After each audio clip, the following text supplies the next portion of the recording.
Assalamualaikum warahmatullahi wabarakatuh. Perkenalkan, saya Citra Herunisa dengan NPM 2213023064 dari kelas 4A. Di sini saya akan mempresentasikan hasil kerja saya, yaitu membuat media dan asesmen elektrolit yang saya buat dengan laman Edukati untuk memenuhi tugas UAS mata kuliah pembelajaran kimia berbasis TIK. Di sini saya sudah membuat kelas dengan nama kepalaran senyawa. Pada kelas ini ada pendahuluan. Di pendahuluan ini saya isi dengan daftar hadir yang bisa diisi siswa untuk setiap pertemuan.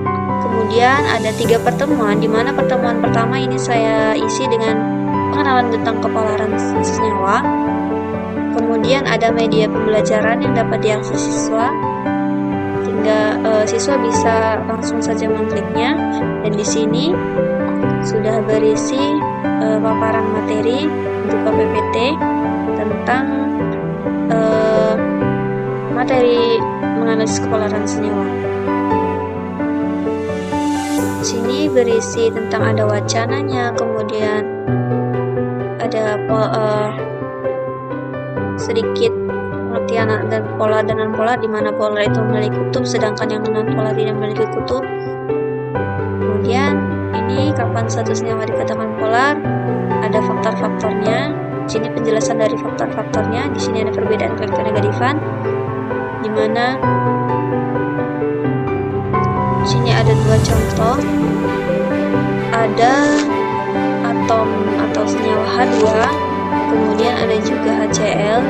Di mana contoh yang pertama ini karena kedua atom memiliki pasangan elektron dengan ikatan yang sangat besar, dan karena keelektronegatifan setiap atomnya sama, maka senyawa H2 dan N2 ini termasuk senyawa kovalen non-polar. Sedangkan yang HCl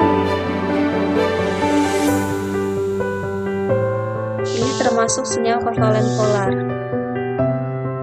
di mana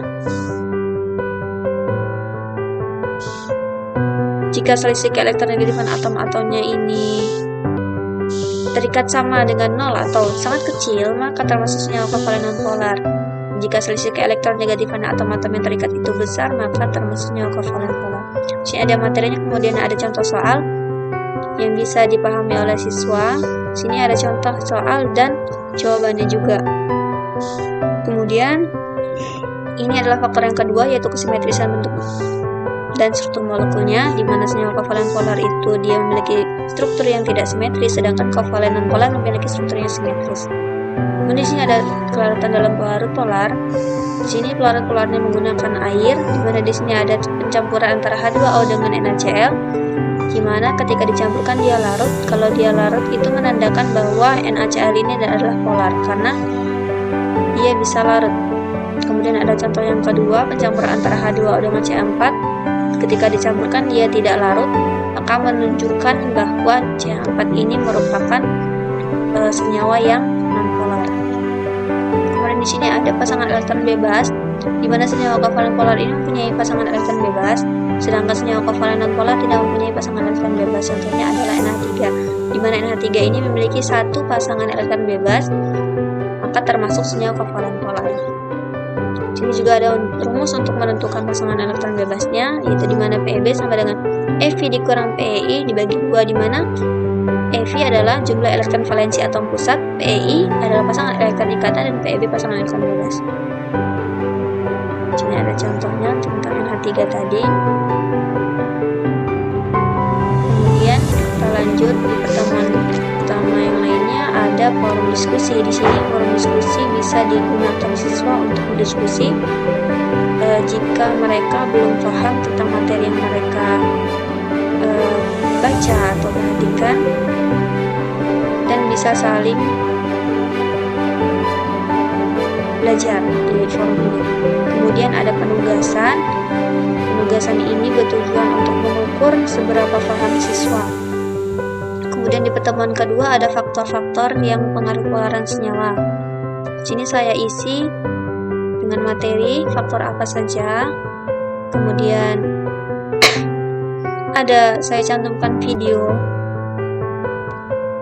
tentang kepolaran senyawa. Di sini juga siswa bisa langsung klik saja. Kemudian ada forum diskusinya juga.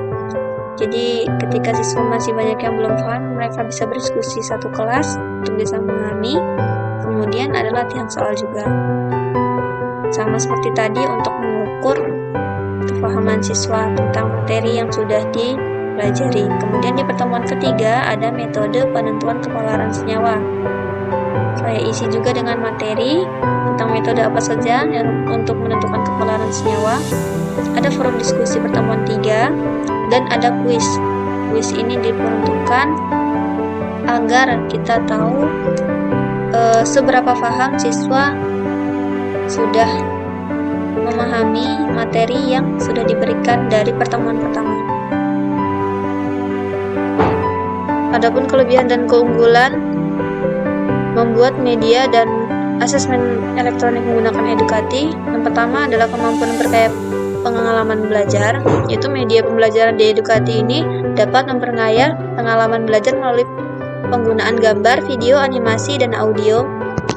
Hal ini membuat proses pembelajaran menjadi lebih menarik dan interaktif bagi para siswa. Kemudian, interaktivitas yang tinggi. Media elektronik di Edukati dapat dirancang dengan fitur interaktif yang meningkatkan keterlibatan siswa dalam pembelajaran. Fitur ini dapat membantu siswa memahami materi dengan lebih baik melalui pengalaman belajar yang interaktif. Kemudian, umpan balik cepat. Penggunaan laman Edukati ini untuk asesmen elektronik memungkinkan pemberian umpan balik secara cepat kepada siswa. Hal ini membantu siswa untuk memperbaiki pemahaman mereka secara langsung dan meningkatkan hasil pembelajaran. Kemudian kemudahan akses informasi. Melalui Edukati, siswa dapat mengakses informasi dengan cepat dan mudah. Hal ini memungkinkan siswa untuk belajar secara mandiri dan memperdalam pemahaman mereka terhadap materi pembelajaran. Baiklah, saya rasa cukup presentasi yang dapat saya sampaikan, kurang lebihnya saya mohon maaf. Terima kasih. Wassalamualaikum warahmatullahi wabarakatuh.